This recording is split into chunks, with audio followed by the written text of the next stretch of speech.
अर्थ है कि हम किसी की दुनिया बेहतर बना सके। अब वो कोई भी हो सकता है, वो हमारे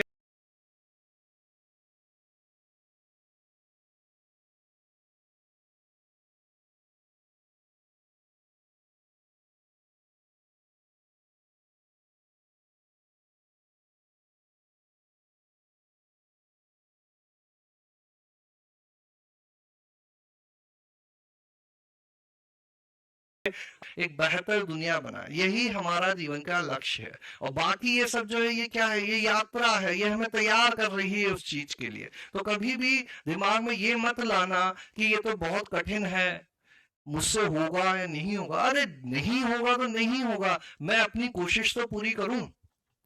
हर व्यक्ति जो पूरे टाइम तैयारी कर रहा है ना, और एक व्यक्ति जो बैठा हुआ है, जिस दिन दोनों में कंपटीशन होगा, तो जो पूरे टाइम तैयारी कर रहा है वही जीतेगा, चाहे उससे हो ना हो।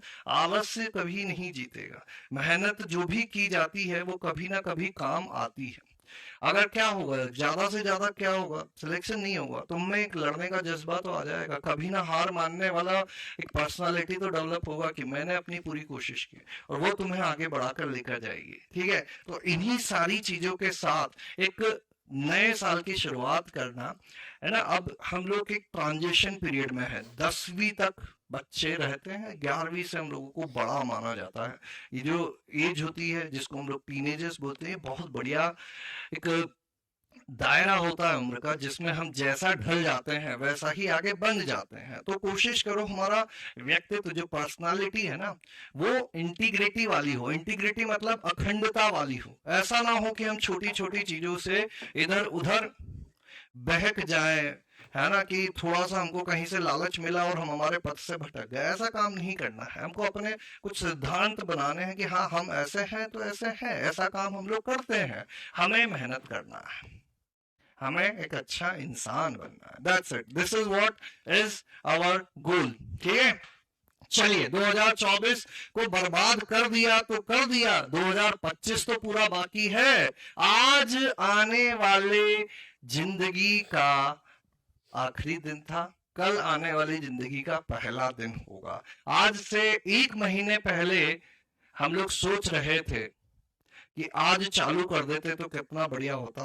आज फिर से वही दिन है। आज सोच लो कि आज से चालू करना है, 1 महीने बाद रिग्रेट नहीं करोगे। और फिर मैं बोल रहा हूं, ये कंटिन्यूअस प्रोसेस है। हम लोगों को बार बार रीइटरेट करके, खुद की पुनरावृत्ति कर करके ठीक करना होता है। कोई भी टाइम टेबल परफेक्ट नहीं होता है, उसको परफेक्ट बनाना पड़ता है। एक टाइम टेबल बनाओ, उसको फॉलो करने की कोशिश करो, देखो कितना परसेंट फॉलो कर पाए।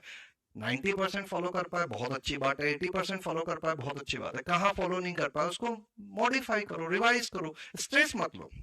ऐसा नहीं कह रहे मैंने सोचा था 10 घंटे पढ़ूंगा, मैं तो 8 घंटे ही पढ़ पाया। अरे अच्छी बात है ना, 80% तो कर लिया तुमने।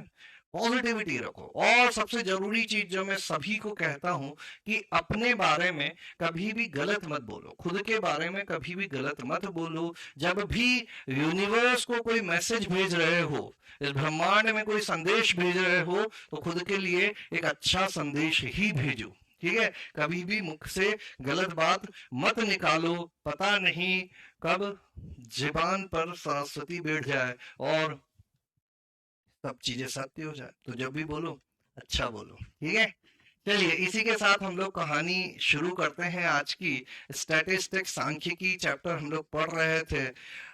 पिछली कक्षा में हमने ये टॉपिक पढ़े थे। आज फिर से इन्हीं टॉपिक पर हल्की फुल्की और बातें होंगी, और हम लोग कहानी को आगे बढ़ाएंगे, कुछ कुछ नई चीजें भी सीखने की कोशिश करेंगे। ठीक है, चलिए सबसे पहले हम लोग देख लेते हैं कि कल की क्लास में हमने हल्का फुल्का सा क्या बातें कही थी, और उन्हीं को मैं आगे बढ़ाऊंगा फिर।